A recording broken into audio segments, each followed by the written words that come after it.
Olá, caros alunos! Voltamos com a segunda parte da aula anticonvulsivantes. Na primeira parte, falamos sobre as convulsões e a epilepsia, enfatizando os mecanismos fisiológicos e bioquímicos das convulsões.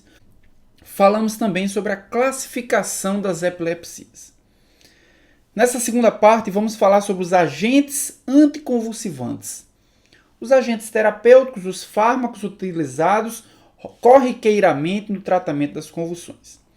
Nós podemos dividir os anticonvulsivantes em anticonvulsivantes clássicos, são os barbitúricos, as idantoínas, a oxazolidinodionas e as succinimidas.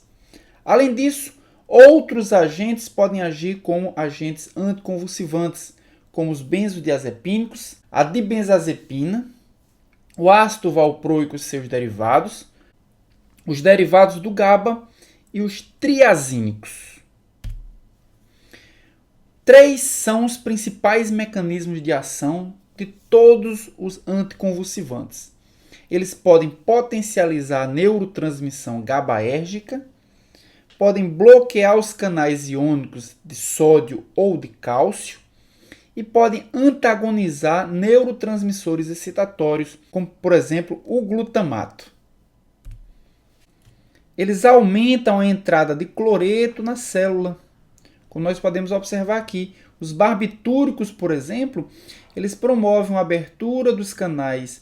Ele promove a abertura do canal de cloreto controlado por GABA. Consequentemente, mais cloreto entra na célula, a célula fica hiperpolarizada, ou seja, a célula fica mais resistente à despolarização, que é uma característica da convulsão. Despolarizações excessivas e sincrônicas e hipersincrônicas. Essas despolarizações são controladas por uma hiperpolarização de neurônios.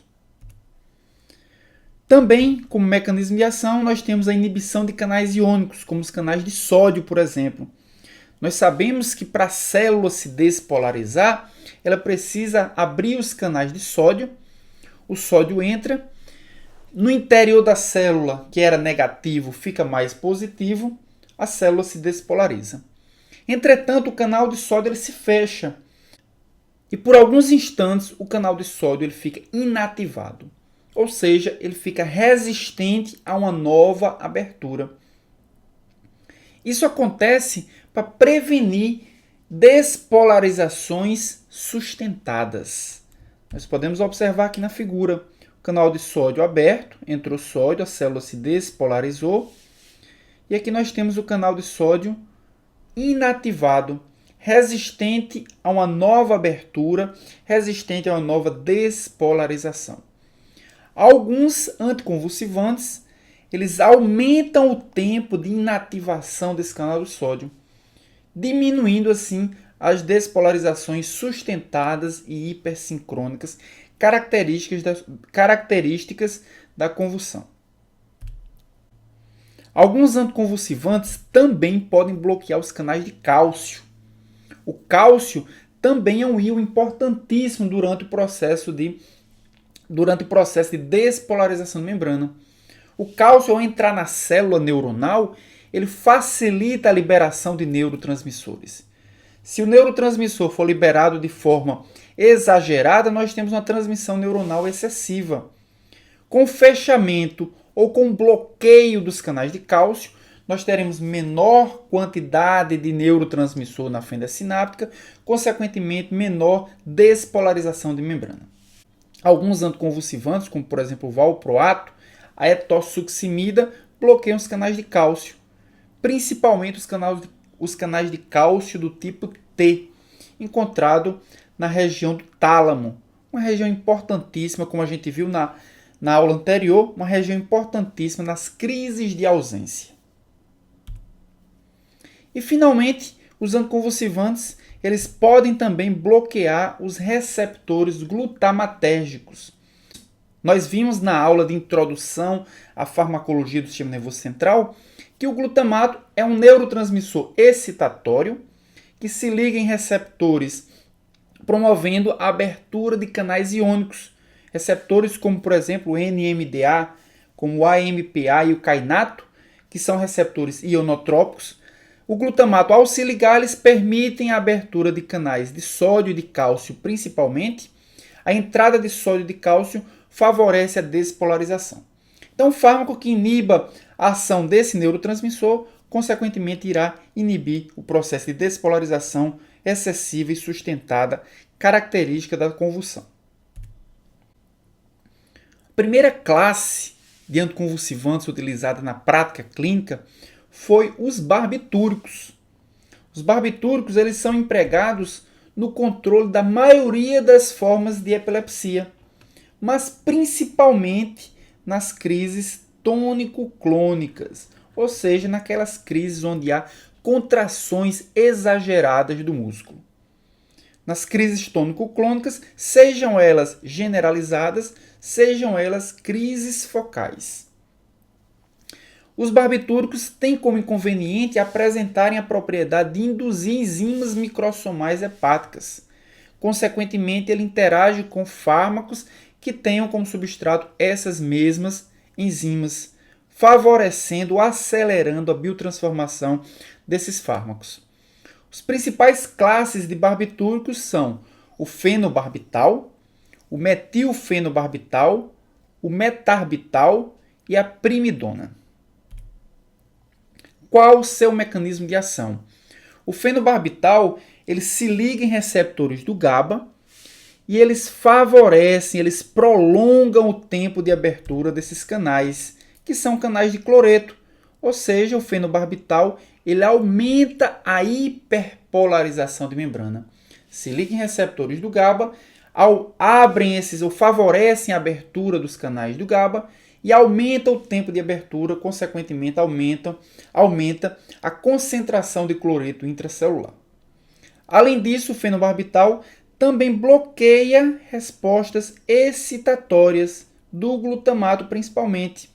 Respostas excitatórias da ligação do glutamato aos receptores AMPA e kainato. Então, o fenobarbital se liga em receptores GABA, aumentando a hiperpolarização, ou seja, aumentando a resistência do neurônio à despolarização, e também se liga em receptores AMPA e kainato, impedindo que o glutamato despolarize a membrana. Então, favorece a resistência à despolarização e impede que alguns neurônios sejam despolarizados. A succinimida, o principal representante é a etosuximida, é o fármaco de escolha para as crises de ausência. É a primeira escolha para as crises de ausência. Principalmente porque ele vai agir em neurônios talâmicos, neurônios que controlam toda a transmissão neuronal para o córtex cerebral, que ligam o tálamo ao córtex. Então, a etosuximida é a primeira escolha nas crises de ausência. Como é que ele age? Ele age impedindo ou bloqueando os canais de cálcio, impedindo, portanto, as correntes de cálcio, reduzindo as correntes de cálcio, principalmente os canais de cálcio do tipo T, encontrados lá no tálamo. Por isso que a etosuximida é a primeira escolha nas crises de ausência, porque impede a ação de neurônios, talâmicos que controlam o córtex cerebral. O grupo das oxazolidinodionas, o principal representante é a trimetadiona, também usado nas crises de ausência. Entretanto, não é a primeira escolha. A primeira escolha a gente viu. A primeira escolha é etosuximida. Então, se o paciente não responder à succinimida ou ao ácido valproico, aí sim nós temos como alternativa a trimetadiona. A trimetadiona ele age através do seu metabólito. Então, ela é metabolizada pelo fígado, produz a dimetadiona e a dimetadiona inibe os receptores, inibe os canais de cálcio talâmicos, impedindo, portanto, a despolarização, impedindo também a liberação de neurotransmissores no tálamo. Ou seja, a conexão tálamo-córtex que a gente viu que é uma conexão importante nas crises de ausência. Outra classe de anticonvulsivantes são os derivados do GABA, como a vigabatrina. A vigabatrina age por inibir a GABA transaminase, uma enzima importante responsável pela degradação do GABA. Se o GABA não é degradado, suas concentrações na sinapse, suas concentrações na fenda sináptica aumentam e nós temos um favorecimento da hiperpolarização de membrana. A vigabatrina também parece aumentar a liberação do GABA. Então, ela favorece a liberação do GABA e impede que o GABA seja degradado, ou seja, ela contribui exacerbadamente para as ações do GABA. Como as ações do GABA são ações de hiperpolarização, a vigabatrina contribui com a hiperpolarização da membrana, com a resistência dos neurônios a se despolarizarem, o que é característica da epilepsia. Na epilepsia nós temos descargas neuronais excessivas, neurônios sendo despolarizados de forma bastante excessiva. Vigabatrina vai impedir essas despolarizações por aumentar as concentrações do GABA na fenda sináptica. Outro derivado do GABA é a tiagabina. Tiagabina vai inibir a captação do GABA, ela não vai interferir na sua degradação, ela não vai aumentar a sua liberação, mas ela vai impedir que o GABA seja recaptado. Se o GABA não for recaptado, aumentam os níveis extracelulares do GABA na fenda sináptica. Da mesma forma que a vigabatrina, a tiagabina também vai aumentar as concentrações do GABA na fenda sináptica. Só que a tiagabina ela age inibindo a recaptação do GABA, principalmente por inibir o transportador de GABA, GAT1. Ele não inibe os outros transportadores de GABA, o GAT2 e o GAT3. Portanto, ele inibe apenas um único transportador neuronal de GABA.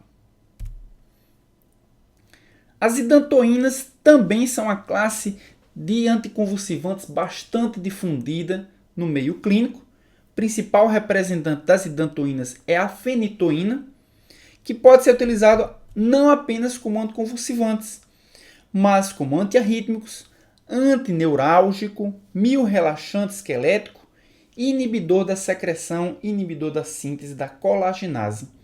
É utilizado principalmente, assim como o fenobarbital, nas crises tônico-clônicas generalizadas, nas crises tônico-clônicas parciais completas e nas crises tônico-clônicas parciais simples. Pode ser administrado em associação com outros anticonvulsivantes, como o ácido valproico, a carbamazepina, o fenobarbital e a primidona, e apresenta um efeito colateral muito grave, que é a hiperplasia gengival. Além disso, assim como o fenobarbital, a fenitoína também é um indutor enzimático. Então, ao ser administrado com outros fármacos, ela vai induzir a degradação do outro fármaco. Aqui nós podemos observar a imagem da idantoína, da fenitoína, promovendo uma hiperplasia gengival. Nós podemos observar aqui, a gengiva ela cresceu sobre o dente. Isso é um uso crônico de fenitoína aqui, bastante avançado, a hiperplasia gengival. E aqui nós temos o início de hiperplasia gengival, o crescimento da gengiva por sobre o dente. Outra classe de anticonvulsivantes é a dibenzazepina, que é representada aqui pela carbamazepina. Também não é utilizada apenas como anticonvulsivante,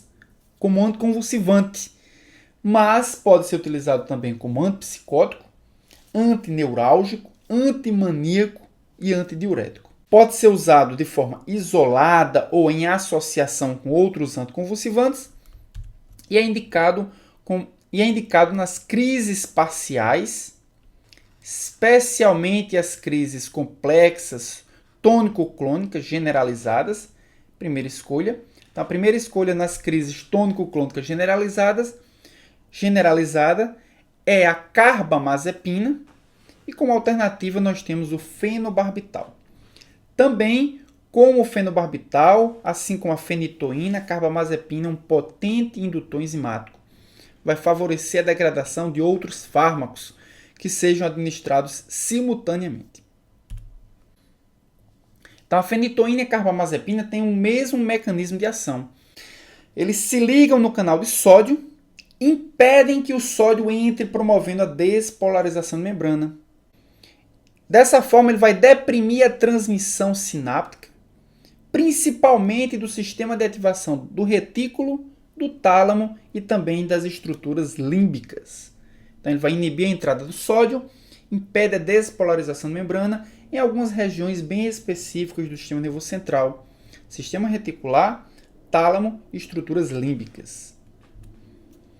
Os triazínicos, representado aqui pela lamotrigina, é utilizado no tratamento das crises parciais e crises tônico-clônicas generalizadas, que não são controlados por outros fármacos. Então, nós vimos que crises tônico-clônicas são utilizadas, são tratadas com fenobarbital, são tratadas com carbamazepina, principalmente. Mas, se os pacientes não responderem a esses fármacos, se as crises não forem controladas por esses fármacos, a lamotrigina é uma alternativa muito interessante. Os triazínicos, eles vão agir produzindo um bloqueio do disparo repetitivo dos canais de sódio. Então, eles vão bloquear os canais de sódio, impedindo que esses canais de sódio se despolarizem com muita frequência. Também parecem reduzir a transmissão excitatória produzida pelo glutamato. Reduz a transmissão excitatória glutamatérgica. E como terceiro mecanismo, ele age bloqueando os canais de cálcio, que são sensíveis à voltagem. Então, são 3 mecanismos de ação que podem favorecer, podem contribuir com o controle das convulsões. Eles bloqueiam os canais de sódio, eles diminuem a transmissão glutamatérgica e eles bloqueiam também os canais de cálcio. Outro anticonvulsivante também bastante utilizado na clínica é o ácido valproico. Ele reduz a frequência de vários tipos de crises epilépticas, mas ele é mais eficaz nas crises generalizadas do que nas crises parciais. Nas crises generalizadas, nós vimos na aula anterior que elas funcionam por despolarização de neurônios nos 2 hemisférios.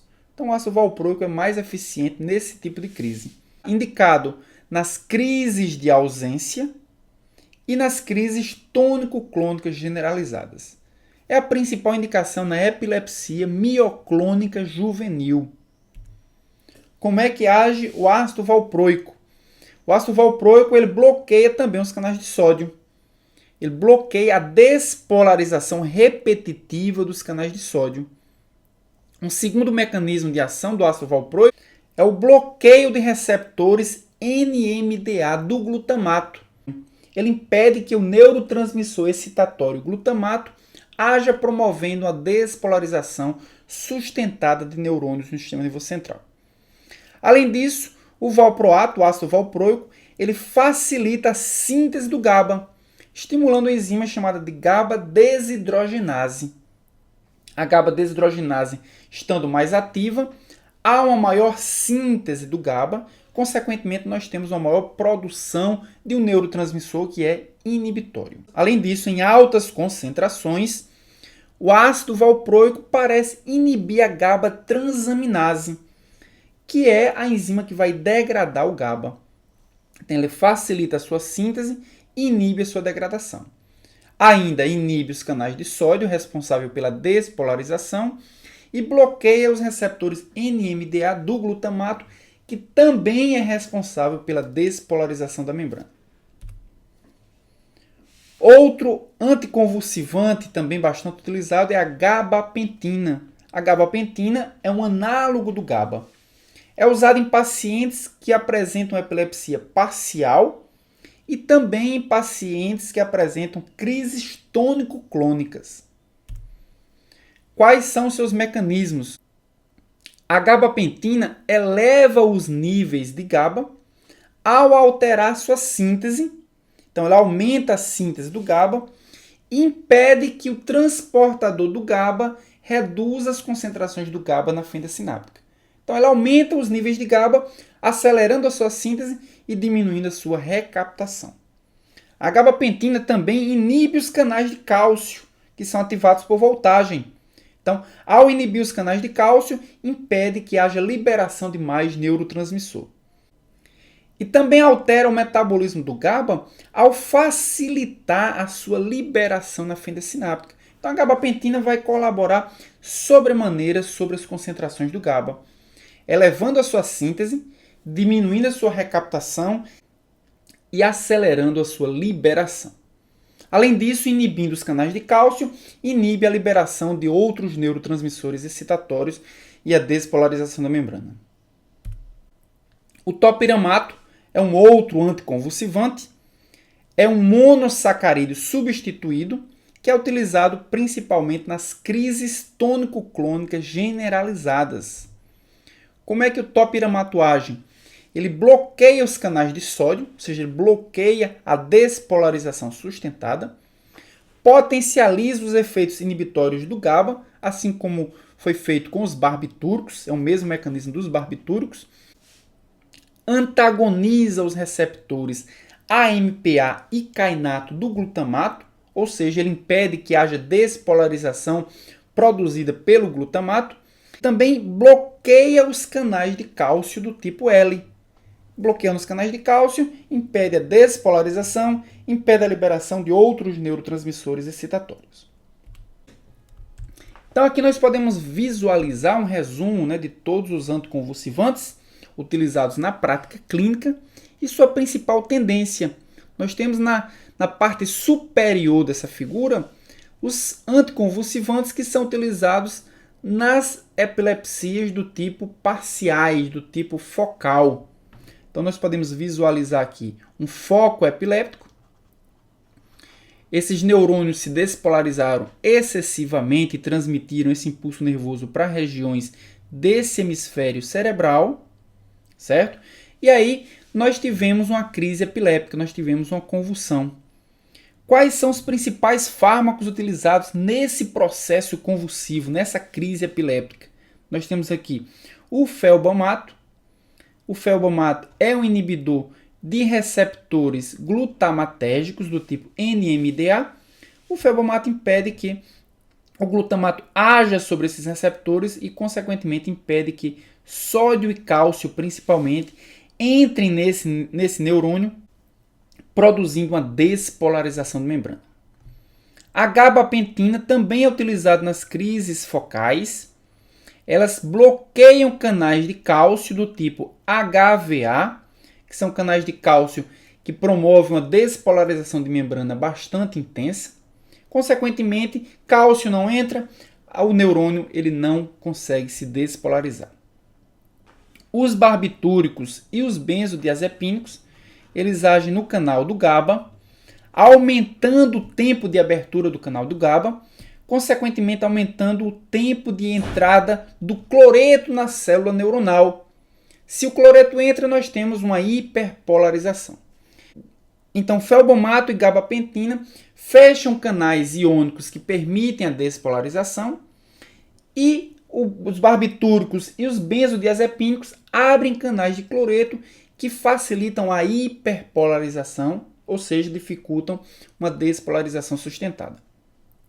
Desse outro lado, nós temos a fenitoína, a carbamazepina e a lamotrigina, que agem nos canais de sódio, que são outros canais importantes na despolarização da membrana.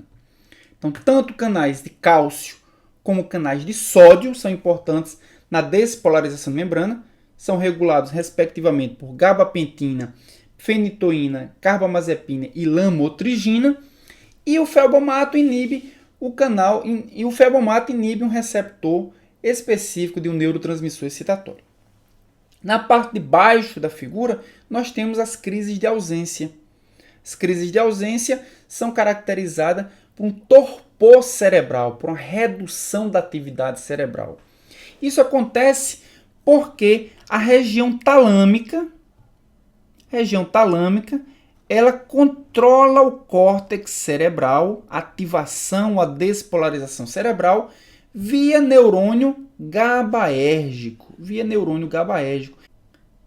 Esse neurônio é um neurônio GABAérgico que controla o neurônio talâmico, que é um neurônio sensível ao GABA. Se ele é sensível ao GABA, ele vai se hiperpolarizar.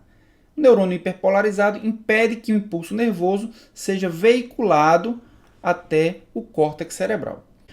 O que é que vai acontecer na crise de ausência? Na crise de ausência, nós temos uma despolarização muito intensa desse neurônio que vem do córtex cerebral. Se esse neurônio está muito despolarizado, nós temos um neurônio talâmico muito hiperpolarizado. Neurônio talâmico hiperpolarizado, nós temos neurônio cortical também hiperpolarizado. O que é que os anticonvulsivantes fazem para impedir que essa excessiva despolarização do neurônio que liga o córtex ao tálamo produza uma crise de ausência? Eles vão impedir, eles vão se ligar a canais de cálcio do tipo T, vão bloquear canais de cálcio do tipo T localizados no tálamo. Consequentemente, eles vão impedir que esse neurônio se despolarize. Esse neurônio é um neurônio GABAérgico. Se ele não se despolarizar, menos GABA vai ser liberado e menos GABA vai hiperpolarizar os outros neurônios, impedindo assim que o córtex cerebral ele seja inibido com relação à sua transmissão neuronal. Então, pessoal, termina aqui a aula anticonvulsivantes. Essa aula ela foi dividida em duas partes. Na primeira parte a gente falou sobre as convulsões, sobre as crises convulsivas, sobre a epilepsia, os mecanismos aceitos que explicam como as convulsões ocorrem. Também falamos na primeira parte sobre a classificação das epilepsias, principalmente focando os sintomas de cada uma dessas crises epilépticas. E na segunda parte falamos dos agentes anticonvulsivantes, como é que eles agem, qual a principal indicação e por que eles são indicados naquele tipo de crise epiléptica. Então, muito obrigado pela sua audiência. Na próxima aula veremos a farmacologia das doenças neurodegenerativas.